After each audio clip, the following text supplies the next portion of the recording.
আল্লাহ রাসূল সাল্লাল্লাহু আলাইহি ওয়াসাল্লাম মাঝে মধ্যে একটু মজাক করতেন। প্রত্যেক হাদিসের কিতাবে একটা অধ্যায় আছে, বাবুল মিজাহিন নবী আলাইহিস সালাম, আল্লাহ রাসূলের মজাক করার অধ্যায়।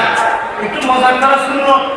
আল্লাহ রাসূল মজাক করতেন, হাত ফুট হইয়া বসে থাকা, কারোর সাথে কথাবার্তা না বলা, দেখতে আজরাইলের মতো লাগা, এটা কোনো দিন নয়, ইসলাম নয়। মাঝে মধ্যে একটু মজাক করবেন, ফুর্তি করবেন, মজাক করা সুন্নাত।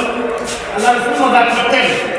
এক বুড়ি আল্লাহ রাসূল সাল্লাল্লাহু আলাইহি ওয়াসাল্লাম বাসায় আসছে, ঘরে আসছে, ইয়া রাসূলুল্লাহ আপনার কাছে দিদি দেখা, আমি আপনার কাছে আসছি, একটু দোয়া করেন আমি যেন জান্নাতে যাইতে পারি।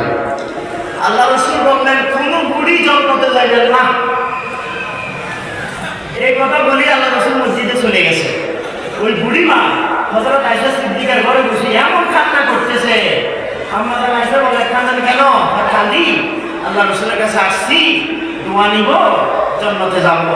আল্লাহ রাসূল বুড়ি জান্নাতে যাবো না? তা আমার স্বামী শহীদ হয়ে গেছে, আমার ছেলে শহীদ হয়ে গেছে, আমার ভাই শহীদ হয়ে গেছে, আমি শরীর অনুযায়ী চলেছি, আমি করে জান্নাতে যাবো না। আল্লাহ রাসূল কথা যেটা বলছে রাইট বলছে, সঠিক বলছে, আমি জান্নাতে যেতে পারবো না। তা আমি এখন কিভাবে জান্নাতে যাবো? আমার তো কিছু ভালো লাগতেছে না, এই জন্য কান্নাকাটি করতেছি। আল্লাহ রাসূল বলে, তুমি আমাদের এসে বলে তুমি কান্দিও না। আল্লাহ রাসূল আসো। আল্লাহ রাসূল আসছে, ইয়া রাসূলুল্লাহ এই বুড়ি মারে কি করেছে? কি করেছি? আপনি বলছেন বুড়ি মার জন্য কোনো বুড়ি জান্নাতে যাবে না? আল্লাহ রাসূল বলছে, বলছি তো। ও বুড়ি মা, এদিকে আসো। জান্নাতে যাবে না মানে তুমি যখন জান্নাতে যাবে, এই বুড়িটা তোমার আর থাকবে না, বুড়ত্ব করে থাকবে না। আল্লাহ পাক তোমাকে 26 বছরের যুবতী বানাই দেবে।